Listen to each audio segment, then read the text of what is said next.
Bonjour et bienvenue à l'émission Chrétien comme Christ. Nous sommes à nouveau réunis sur le plateau avec Christine Bonjour. et Nathanaël Bonjour. et moi-même Pierre pour vous servir. Et nous allons parler aujourd'hui de donner. Alors Christine, tu as un verset biblique important que tout le monde connaît d'ailleurs. C'est Jean 3,16. Exactement. Je crois que c'est le verset le plus connu par cœur, je vais dire, dans la Bible. Mais on va le relire quand même. Il nous dit, en effet, Dieu a tant aimé le monde qu'il a donné son Fils unique, afin que quiconque croit en lui ne périsse pas, mais qu'il ait la vie éternelle. Et en fait, dans ce verset, on voit vraiment une relation très importante entre aimer et donner. On voit ici que donner, Dieu a donné parce qu'il a aimer. Et je pense que ça va être un peu le thème de cette émission aujourd'hui, de savoir que donner, ça doit découler, je veux dire, de notre amour. C'est intéressant de commencer l'émission ou même le thème donné par ce passage qui parle justement du sacrifice de Jésus à la croix, parce que souvent, lorsqu'on parle du thème de donner, ça parle de finances. Hein. Souvent, on se dit, ben voilà, on va parler de donner, et donc on va parler de finances, on va parler d'argent, mais on voit que dans la mentalité de Dieu, à la base, dans la Bible, ça commence pas par là. Ça commence par un amour qui donne finalement, sacrificiellement, qui donne sa vie. Hein. Oui, c'est vrai. Tout à fait. Il y a ce geste de notre Dieu qui nous aime tellement qu'il va donner ce qui est le plus précieux et ce qui va nous être le plus utile pour obtenir le salut. Il aurait pu donner plein d'autres choses, mais qui n'aurait pas sauver notre vie. Ce qui sauve notre vie, c'est le don de Jésus-Christ, comme celui qui va prendre notre péché sur la croix, qui va souffrir à notre place, il va prendre nos maladies, nos infirmités, nos manques, etc. Il va les prendre sur lui, parce que ça, c'est la conséquence de ce péché qui a atteint le monde entier. Et Dieu sait que la seule solution, c'est de donner son Fils unique. Ouais. Donc c'est vraiment un don d'amour avec un objectif précis, c'est de nous sauver. Ouais. Oui. Donc donner, quelque part, c'est quelque chose de pratique. Oui. On ne peut pas dire je donne sans qu'il y ait que ça nous coûte quelque chose. Quelque part, c'est vraiment quelque chose de c'est quelque chose de tangible. Hein, on peut, par exemple, ici dans le passage, c'est écrit Dieu a tant aimé. Et donc, il a donné. Ça veut dire que dans la pensée de Dieu, le geste va avec la pensée. C'est-à-dire que si j'aime, je donne. Je ne dis pas juste j'aime ça, j'aime ceci, j'aime cela. Mais il y a quelque chose de concret qui est là. Et donner, on parle ici d'un geste très concret finalement. Oui. Et Dieu a donné ce qu'il avait de plus cher. Il a donné son Fils unique. Mais effectivement, on a toujours cette pensée que Dieu est amour. Mais l'amour, il se démontre. Hein. Comme tu dis, il ne suffit pas de dire « je t'aime ». Ok, c'est très bien, ça fait du bien à entendre. Mais s'il n'y a pas derrière le fait de donner, d'exprimer, de manifester l'amour à travers, de démontrer, c'est ça, l'amour à travers quelque chose qui nous coûte quelque part et qui va faire du bien à l'autre. Hein. Donc, comme tu disais, il y a un objectif au don, c'est vraiment le bien. Et l'avancement, pour nous, ce sera l'avancement aussi du royaume de Dieu. Mais Dieu, il nous a tellement aimés qu'il n'a pas hésité à donner ce qu'il avait de plus cher pour que nous puissions être sauvés. Et nous sommes créés à l'image de Dieu. Hein, ici, ces émissions s'appellent Chrétien comme Christ. Christ s'est donné lui-même aussi. Il a manifesté aussi son amour en se donnant et en mourant même pour des personnes qui ne l'aimaient pas. Donc, il n'est même pas mort pour ses amis. Il est mort pour des gens qui, à l'époque, n'en avaient rien à faire. Mais il a été plus loin que ça. Et je pense que quand on accepte Jésus, eh bien, il y a cet amour qui vient dans notre vie et cet amour qui, lui-même, en nous, va nous pousser aussi à donner, à faire des choses pour le salut. Donc, on parle d'un amour qui s'expérimente. On ne parle pas d'un amour théologique ou théorique. Non. On parle d'un amour qui se manifeste. Oui. Parce que souvent, dans notre pensée à nous, qui est la pensée grecque, on aime réfléchir. Oui. On aime réfléchir aux choses, on aime penser, on aime étudier la pensée, etc. Mais on voit que ce n'est pas du tout la même manière de faire que ce que Dieu a prévu. Ce que Dieu a prévu, c'est « Ok, tu aimes ».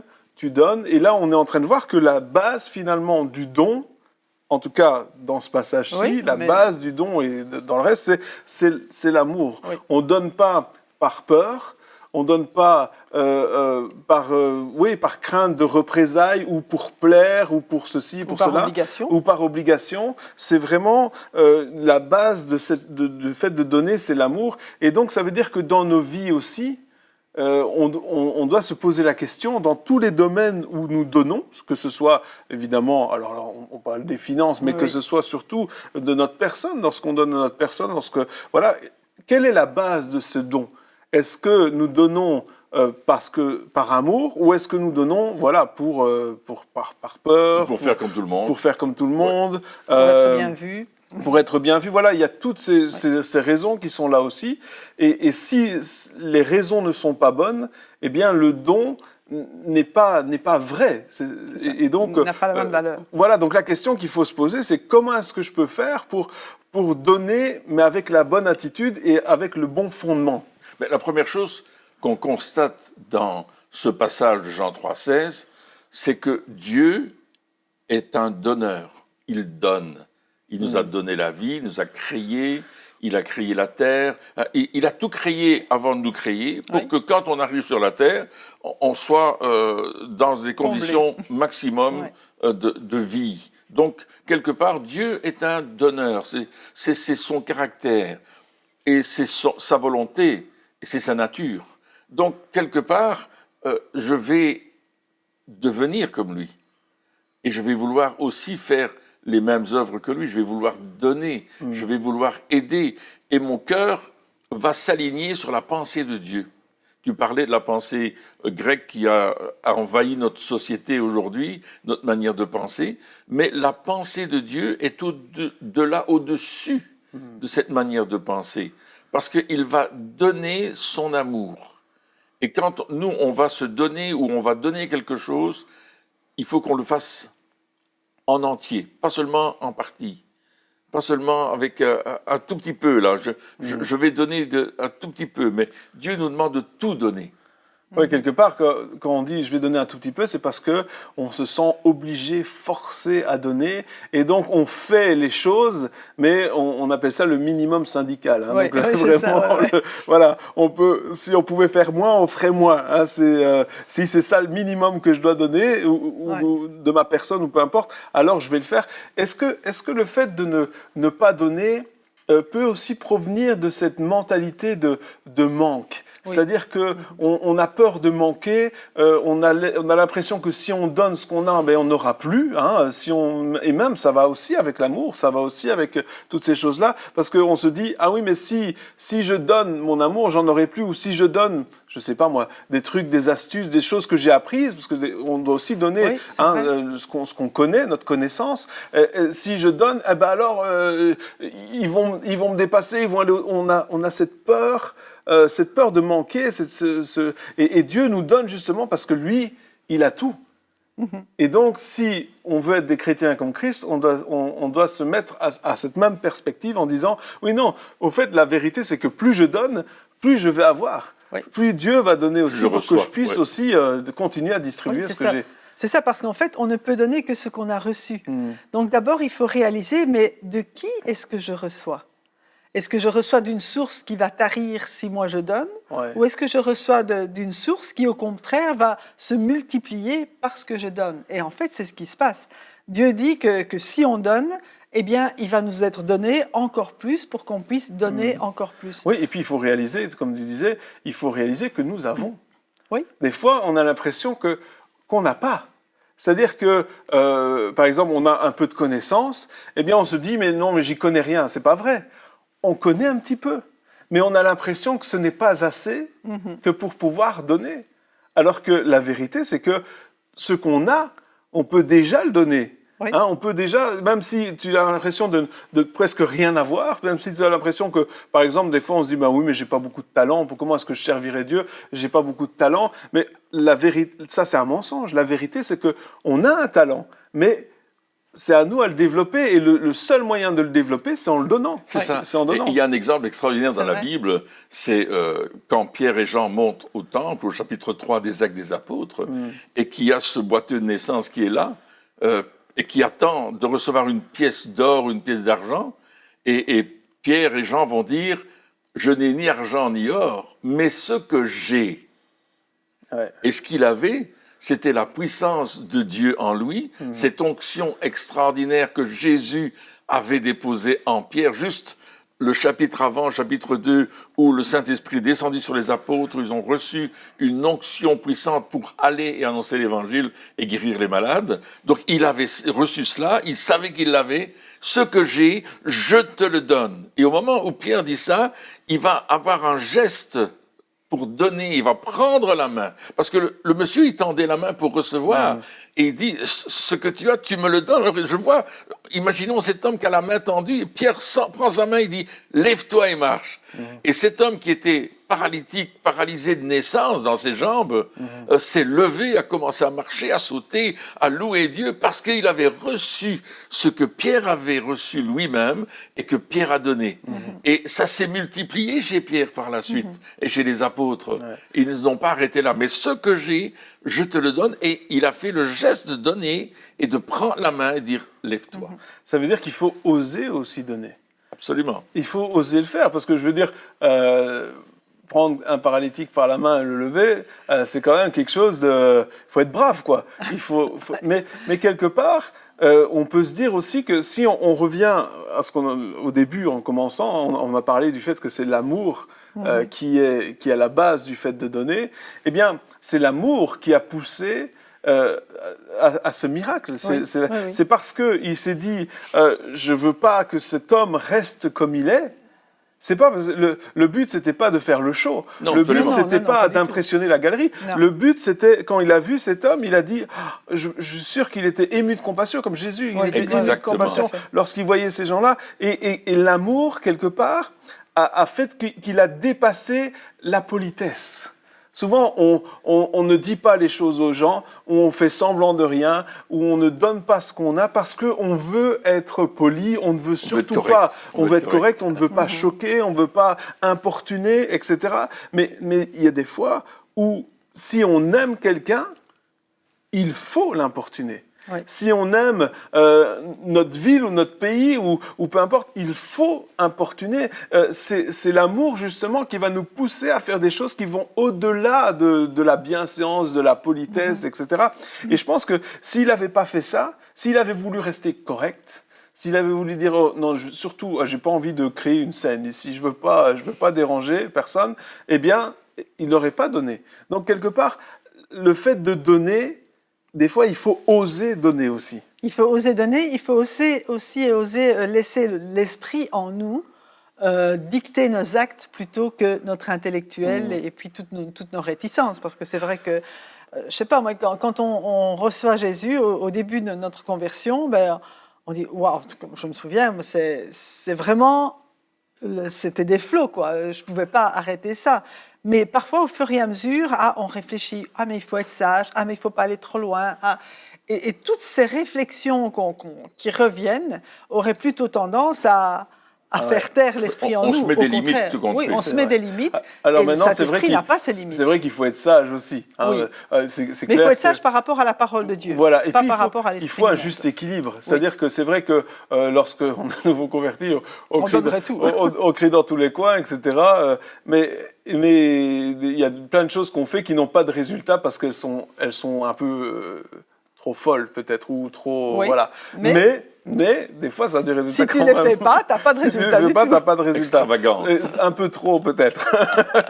Mais en même temps, parce qu'on a ça, on se dit, mais on va calmer, et on se calme de trop. Oui, c'est ça. Et je pense des fois, il faut peut-être demander pardon à Dieu, de dire, Seigneur, je te demande pardon de m'être trop calmé. Hein, je te demande pardon d'avoir réfréné toutes ces choses-là, alors que c'est vrai, peut-être qu'il y en avait qui venaient de moi, que c'était, voilà, un petit peu... L'expression vient certainement. Mais il y en avait qui venaient de toi. Oui. Et peut-être demander pardon à Dieu et dire, Seigneur, je te demande vraiment de me redonner cette flamme, ce zèle qui est là pour donner. Et lorsqu'on donne quelque part, on arrive dans cette attitude de donner, c'est aussi une attitude qui pense aux autres. Parce que lorsqu'on donne, Exactement. on ne pense plus à soi. On n'est pas centré sur On soi-même. n'est plus centré sur soi-même. Et c'est la société dans laquelle on est ultra centrée sur soi. ultra individualiste. sur notre bien-être, sur voilà, notre confort, sur tout est centré sur soi, tout doit être bien pour moi quelque part. Et même si je fais un cadeau à quelqu'un, il faut que ça me fasse du bien à moi aussi. Donc il y a aussi ce fait de dire, ok, si je rentre dans cette mentalité de donner, ça veut dire aussi que quelque part, je vais laisser derrière cette mentalité de centrer sur moi. Ouais.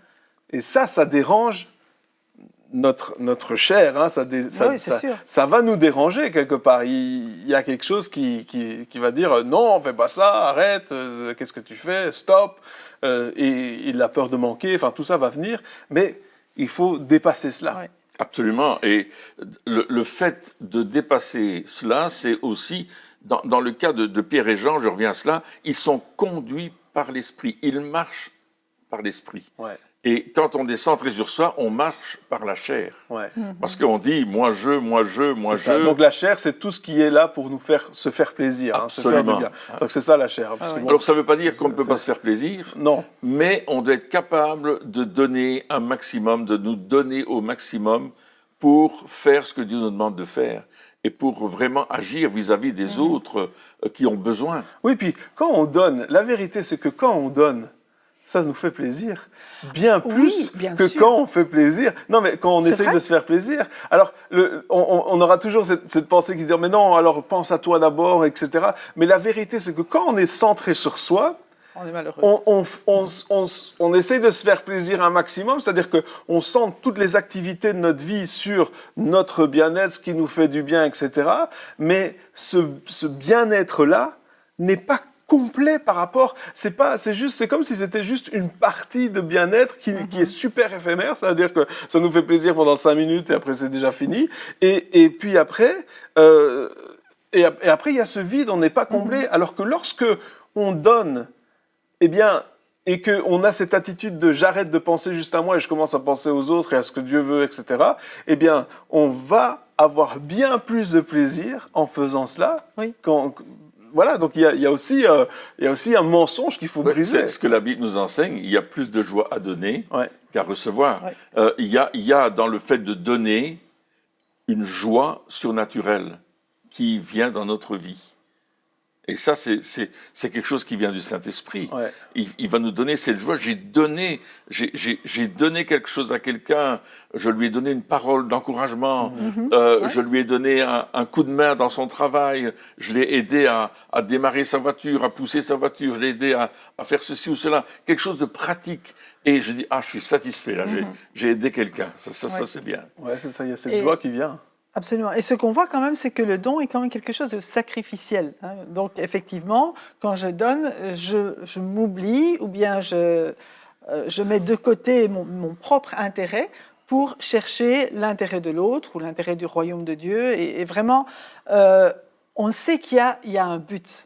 Je reviens sur le but parce que c'est important de savoir que même si on donne de nos finances, mais on sait qu'on a participé à quelque chose qui va faire du bien à quelqu'un ou à faire du bien à l'ensemble ou bien qui va amener des personnes au Seigneur. Et ça va donner cette satisfaction aussi d'avoir participé à quelque chose que Dieu avait préparé pour nous et qui finalement, même si ça nous coûte, mais c'est un coût valorisant. Oui, et puis le fait de donner aussi, ça peut être la réponse à la prière de quelqu'un d'autre. Oui. C'est-à-dire que même si c'est juste de notre temps, ou si tu disais aider quelqu'un à démarrer une voiture, enfin c'est pas moi qui saurais faire ça, mais peu importe, enfin s'il faut tourner la Oui, mais sur la pousse. si la pousser, ça va. Ou changer un pneu, ou je sais pas. Moi, je me souviens que j'étais encore très jeune, enfin adolescent, et puis je conduisais, j'avais le permis, et j'ai crevé.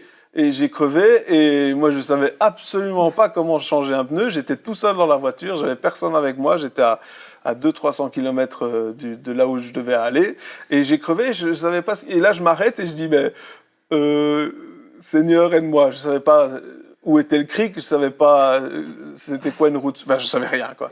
Et là je m'arrête et il y avait 3 personnes qui étaient là, qui sont venues près de la voiture. Ils disent oh t'as un pneu crevé, on va te le changer. Et hop ils ont changé mon pneu et je suis reparti. Et donc voilà, c'était la réponse à la prière. Donc moi, quelque part, c'est le fait que eux ils étaient donnés, je les connais pas, je les ai jamais vus, je sais pas si, en les voyant, je me disais qu'ils allaient prendre la voiture, mais finalement ils ont changé mon pneu. Mais finalement, on se dit waouh, Dieu nous donne, mais il donne aussi au travers d'autres personnes. C'est-à-dire qu'on devient des instruments entre les mains de Dieu. On est des canaux. On est des canaux pour donner aussi, et on fait partie de la réponse à la prière. Oui. La provision de Dieu passe par son Église, passe par nous, passe par ceux à qui il veut donner, pas toujours par des chrétiens d'ailleurs, hein, parfois ce sont des non-chrétiens qui vont nous venir en aide, mais Dieu est là et c'est lui qui inspire des hommes pour apporter, quand je dis des hommes, c'est général, n'est-ce pas ? L'humanité. L'humanité, pour apporter de l'aide à qui en a besoin. Mais en même temps, notre cœur doit être disposé aussi. Nous, ici, on parle en tant que chrétiens, mais laissons Dieu nous interpeller. Lorsque la voix de Dieu est en nous pour nous dire, tiens, donne ceci ou bien fais cela pour telle personne, eh bien, il faut apprendre à dire, OK, Seigneur, et à le faire avec joie. Oui, et puis, encore une fois, la source, c'est l'amour. Oui, c'est-à-dire que si aussi dans ma vie, je dis, OK, moi, j'aimerais changer d'attitude et j'aimerais donner davantage, j'aimerais vraiment que voilà, je ressemble plus à Jésus dans ce domaine, parce que finalement, Jésus, c'est ce qu'il a fait, il a donné tout son temps, il n'a pas juste donné sa vie, il a donné son temps, il a donné son énergie, il a donné sa connaissance, il a tout donné, tout ce qu'il avait. Hein. Et donc, si je me dis ça, je dois commencer par la base et dire, Seigneur, donne-moi plus d'amour, mais pas de l'amour intellectuel. Seigneur, donne-moi plus d'amour pratique, du vrai amour.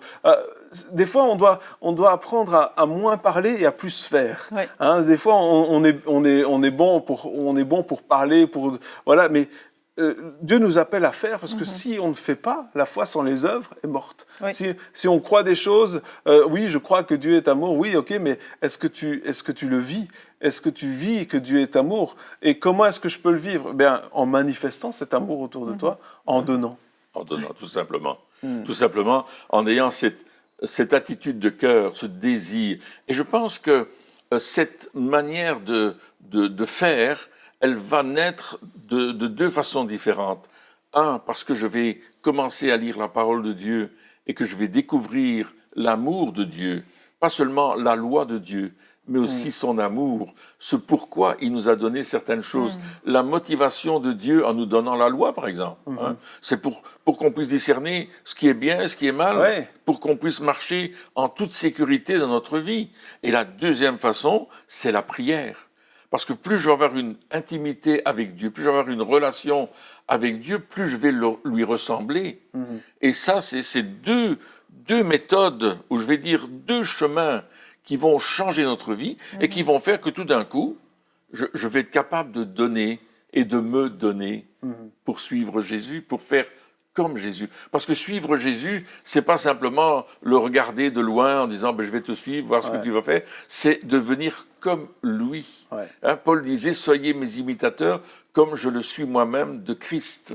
C'est-à-dire qu'il faisait les œuvres de Christ. Et d'ailleurs, Christ a dit, celui qui croit en moi fera les œuvres que je fais, il en fera même de plus grandes. C'est-à-dire que plus je vais être proche de Christ, plus je vais me donner à Christ, plus je vais lui ressembler et plus je vais voir du succès dans mes entreprises, dans tout ce que je vais faire, quelles que soient les choses que je fais, que je sois un homme d'affaires, que je sois un commerçant, que je sois un prédicateur, que je sois un employé, un ouvrier, plus je vais me donner à Christ, plus ma vie va lui ressembler et plus je vais toucher des gens parce que je vais donner ce que j'ai reçu. Parce que je ne peux pas donner ce que j'ai pas reçu.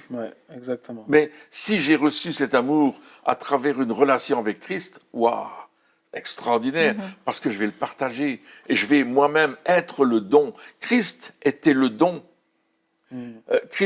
Dieu n'a pas envoyé le don comme ça tout simplement. Non, Christ était lui-même le don en marchant sur la terre.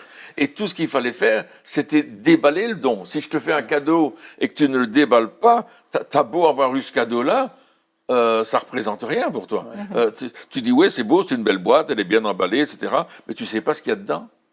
C'est ça. Et tu ne le sauras qu'au moment où tu l'as déballé. Si nous ne prenons pas Christ au sérieux, si nous ne le recevons pas comme le don de Dieu qui nous a été donné, alors il nous manque quelque chose. Ça, donc c'est pas le fait de dire je t'aime à tout le monde qui va changer les vies quelque part. Hein. Donc comme tu dis, le cadeau, pas déballé, oh, je t'aime, mais c'est en déballant et en vivant, en mettant en pratique, en faisant les choses. Et c'est normal que ça nous fasse mal.